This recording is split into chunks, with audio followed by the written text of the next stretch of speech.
Selamlar. Bolluk, bereket, zenginlik içinde yaşamak için, veren el olmak için neler yapmalıyız? Bugünkü konumuz bu.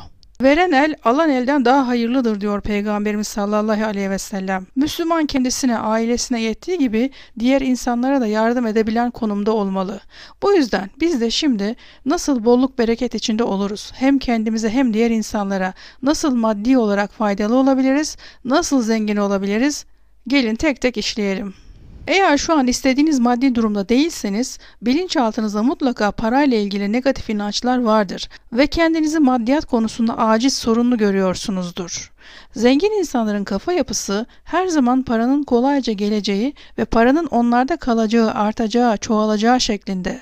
Yani zengin bir insan asla kurban rolünde değil, aksine kahraman rolünde. Öncelikle sizi borçlu, parasız tutan sizin yerleşmiş düşünce kalıplarınız. Bu kafa yapınızın değişmesi lazım. Şimdi birkaç soru sorayım, size cevap verin. Paraya değer veriyor musunuz? Eğer cevabınız hayırsa, üzgünüm, değer vermediğiniz şey size gelmez. Elinizde durmaz. Değer bulacağı ellere kaçar gider. İkinci soru. Bir iş yaptığınızda ya da alacağınızı isterken sıkılarak, utanarak mı istiyorsunuz ya da hiç isteyemiyor musunuz? Cevabınız evetse, bu tutumunuz size ne kazandırıyor, neler kaybettiriyor bir bakın. Bu tavrınızı değiştirme zamanı bence çoktan gelmiş. Hak ettiğinizi kolayca talep edebilmelisiniz. Üçüncü soru. Kendinizi yeter ki huzurlu yuvam olsun, param olmasa da olur gibi bedel ödeten laflar söylerken buluyor musunuz? Yeter ki çocuklarım okusun, ben fakir olsam da olur. Yeter ki küçük bir evimiz olsun, soğan kırıp yesek de olur gibi bir şeylerin karşılığında kendinize bedel ödetiyor olabilir misiniz? Bu kendinize bedel ödeten söylemlerinizi ve düşüncelerinizi değiştirdiğiniz anda inşallah sizin de parayla olan ilişkiniz değişmeye başlayacak. Soru 4. Çok çalışmazsam fakir kalırım. Vaktim önemli değil. Bütün gün akşama kadar çalışırım. Önemli olan çok kazanmamdır der misiniz? Böyle inanıyorsanız yine farkında olmadan kendinize bedel ödetiyorsunuz demektir. Ayrıca çok çalışmadan para kazanamam diye bir kodlamanız var ve bunun için en değerli olan zamanınızı hiçe sayıyorsunuz. Bunu değiştirin. 5. Paranın geldiği gibi gideceğine dair bir inancınız var mı? Eğer elinizde para kalmıyor, sürekli bir tamirat, borç, harcama çıkıyorsa böyle bir inancınız var demektir. 6. soru. Para zor kazanılır inancınız var mı? Böyle bir inancınızın olup olmadığını yaşadığınız hayattan kolayca anlayabilirsiniz. 7. Zengin insanların rızkına haram karışır. Zenginlik helal yoldan olmaz diye düşünür müsünüz?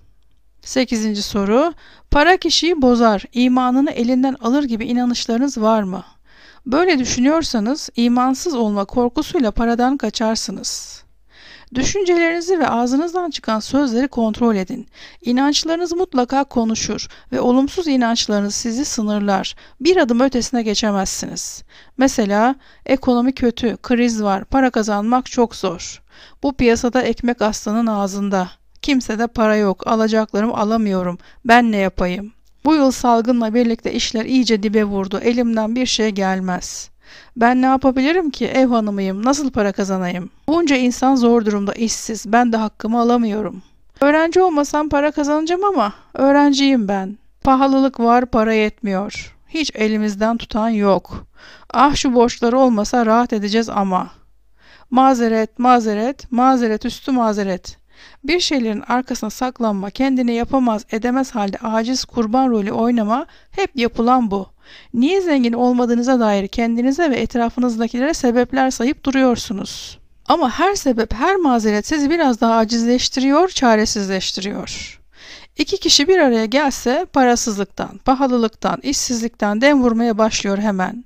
Kimse nasıl daha iyi konuma geçeriz, daha iyi imkanlara sahip olmak için neler yapabiliriz bunun lakırdısını etmiyor. Sadece şikayet, yakınma, acitasyon. Bilinçaltı bunlarla dolarsa ne olur? Sonuç fakirlik. Kazanan nasıl kazanıyor? Bu salgında bazıları servetlerini ikiye katladı. Onların dünyasını salgın vurmadı mı? Yok deyince yok olur. Kendisini yokluk içinde hisseden biri hayatına yokluğu çağırır.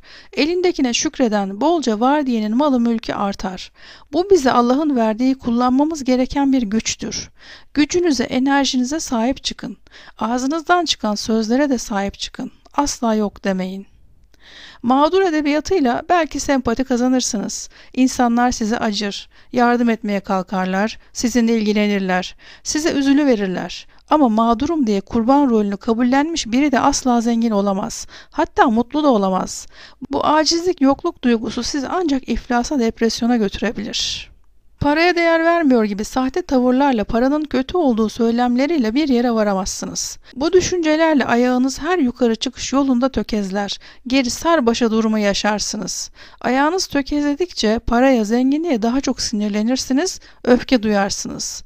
Paraya duyulan bu negatif enerji de sizi paradan daha da çok uzaklaştırır. Çünkü öfke duyulan şey sizde kalmaz, size gelmez.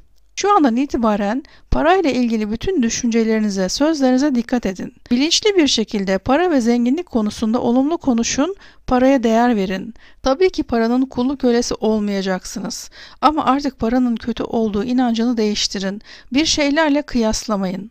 Birileri parayla ilgili olumsuz konuştuğunda onunla aynı fikirde mi oluyorsunuz? Bunu gözlemleyin ve fark edince hemen düşüncelerinizi değiştirin. Aysel kendisine yeni son model bir araba almış. Bunu duyan komşunun cevabı şu: kim bilir nasıl aldılar? O kadar parayı nereden buldularsa artık. Biz ne yapalım? Çalıp çırpmadıkça nasıl olacak bu kadar para? Bakın, anında bilinçaltındaki inanç konuşmaya başladı. Çok para, çok zor ve haramlı olur. İşte bu tutumu, yargıyı değiştirmedikçe o sıfır arabaya sahip olması mümkün değil. Zenginlere laf atmayın. Zenginlere zengin olduklarından dolayı kızar eleştirirseniz bilinçaltınız zenginlikten uzak durma kararı alır, kabınız küçülür. Belki de farkında olmadan zengin eşittir hırsız diye kodlamış olabilirsiniz bilinçaltınıza. Eğer böyleyse hırsız olmamak için zengin de olamayacaksınız. Zenginin karşılığı sizde, vicdansız, menfaatçi ise böyle olmamak için yine zenginlikten uzak duracaksınız. Ya da zengin size göre soğuk, kibirli olabilir. Bu kodlamalarınızı düşüncelerinizden ve söylemlerinizden kolayca anlayabilirsiniz. Fark edin ve değiştirin. Bizim toplumumuzda en çok zenginlik haramla ilişkilendirilir. Kedi uzanamadığı ciğere mundar dediği gibi paraya ulaşamayan da zenginlere kara çalar, hem de bilip bilmeden. Gerçekten o kişilerin parayı haram yolla kazandıklarını gözlerinizle gördünüz mü? Kulaktan dolma bilgiyle konuşulan ancak iftira olur. Üstelik bu iftiranın bir de ahirette hesabı var. Diğer bir zenginliği çağıran şey ise sadaka. Sadaka verin. Malınızın, paranızın artmasını istiyorsanız zekatınıza çok dikkat edin ve hayır yapın. Bakara suresi 261. ayette mallarını Allah yolunda sarf edenlerin durumu her başağında 100 tane olmak üzere 7 başak veren tanenin durumu gibidir. Allah dilediğine kat kat verir. Allah'ın lütfu geniştir diyor.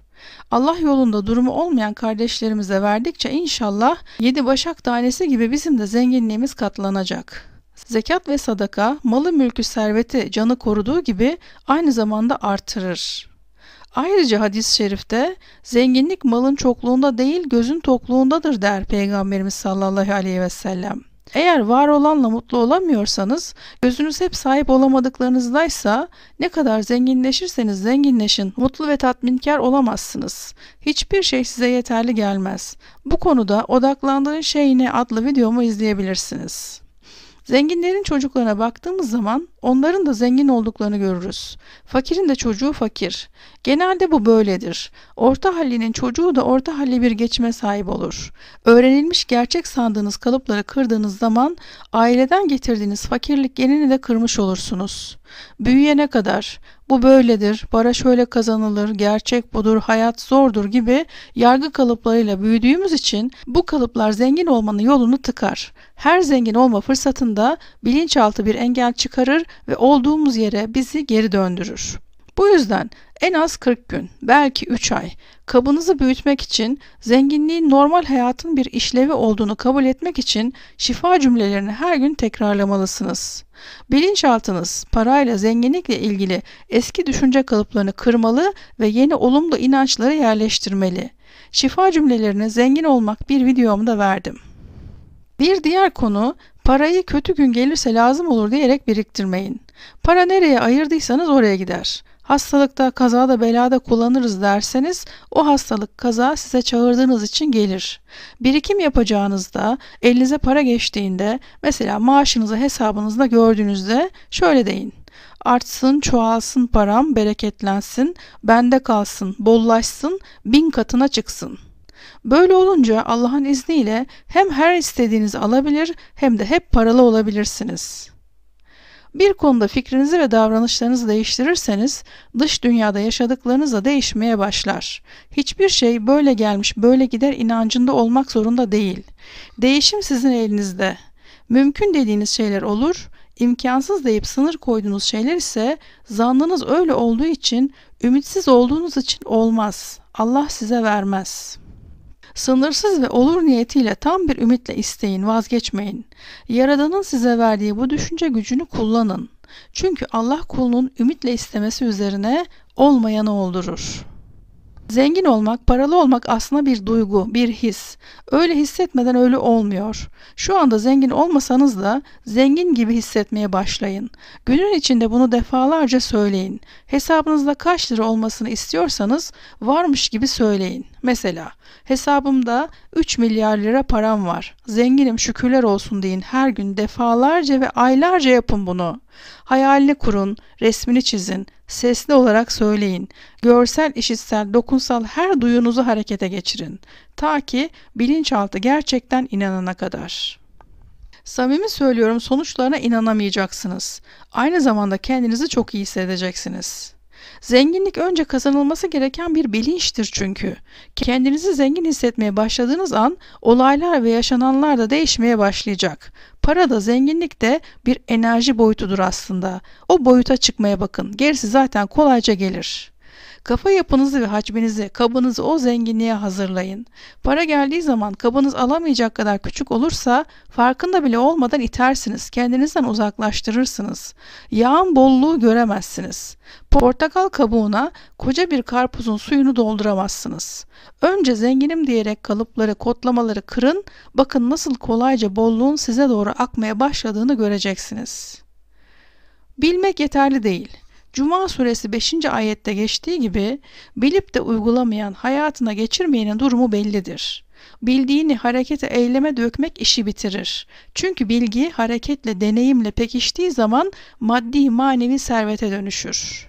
Bu videoyu seyredip bu bilgiyi almak önemli ama öğrendiklerinizi faaliyete geçirmedikçe bilmek tek başına yeterli olmayacaktır. Şimdi elinizde kütür kütür tazecik kocaman bir lahana var. Karar sizin. Ya lahanayı bir kenara koyun, çürüsün gitsin ya da bu güzel lahanadan güzel bir sarma yapın. Afiyet olsun. Şimdilik bu kadar. Daha da anlatacaklarım var bu konuda. Sizin de yorumlarınızı bekliyorum. Selamlar. Allah'a emanet olun.